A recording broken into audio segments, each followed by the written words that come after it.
Hello and welcome to PolicyWatch by Policy TV. I'm Miberon Omoloju. Welcome to a brand new series where we'll be discussing electricity in Nigeria. So make sure you keep tuning in every week to join the conversations. Now, for years, Nigerians have been promised lights that will stay on. In fact, in the 2023 elections, President Bola Ahmed Tinubu himself made a bold promise before he became president. He said if he did not provide steady electricity in 4 years, Nigerians should not vote for him again. By all means necessary, you must have electricity. If I don't keep the promise and I come back for second term, don't vote for me. But this is now the third year.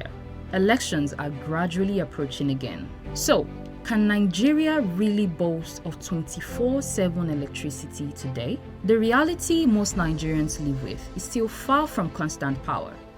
Many homes get lights for a few hours, sometimes 4, sometimes 6, sometimes even less. Some days it doesn't even come at all. Businesses spend more on diesel than on salaries. Rural communities still rely on lanterns. Now, according to recent energy reports, Nigeria still has over 85 to 90 million people without access to reliable electricity, making it one of the countries with the largest electricity access gaps in the world. And even for those connected to the grid, supply is unstable. Part of the problem is that the national grid, the system that carries electricity across the country, is old and fragile. When one part fails, it can affect several states at once. And that's why we keep hearing about grid collapses. It's like a weak chain. One link breaks, everything else goes down. Nigeria's installed electricity generation capacity is over 13,000 megawatts on paper. But in reality, the country often generates between 3,000 and 5,000 megawatts for over 200 million people. Now, to put that into perspective, some smaller countries generate more stable electricity than Nigeria does.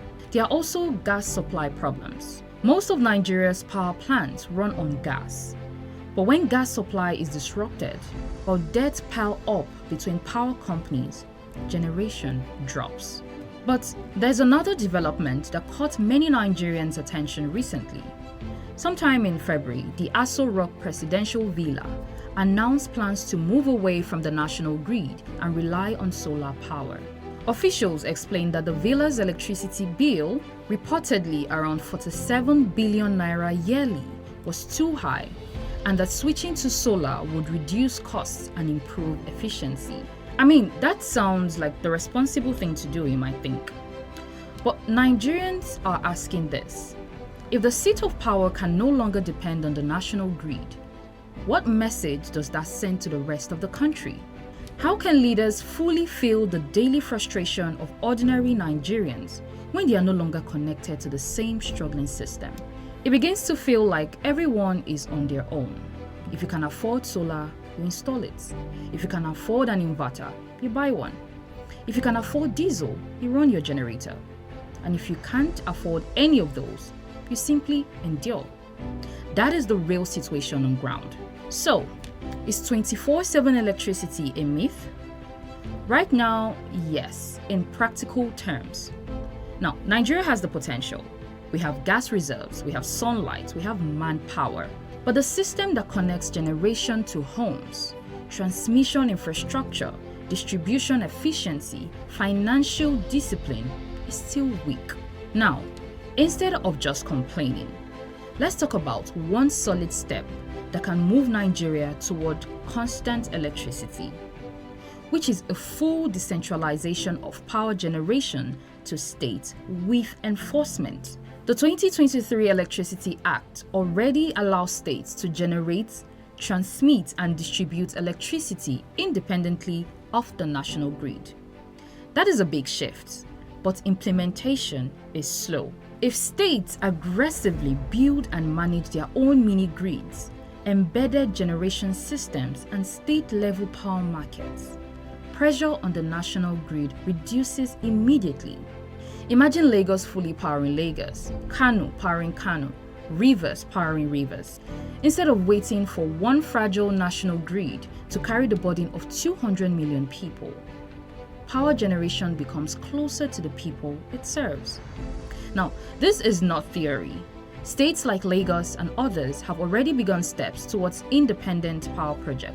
In fact, sometime in February, Alex Otti, governor of Abia State, announced that Abia is no longer affected by the repeated collapses of the national grid because the state has begun generating its own power from alternative sources. Now, this goes to show that if properly executed, with transparent regulation and private sector investment, this could drastically improve reliability. Nigeria has the resources, Nigeria has the talent. What we are waiting for is structure and urgency, and we can have light stay up consistently for the rich, for the poor, for cities, and for villages. I'm Miberon Omoloju, and this has been Policy Watch by Policy TV. Thank you for watching.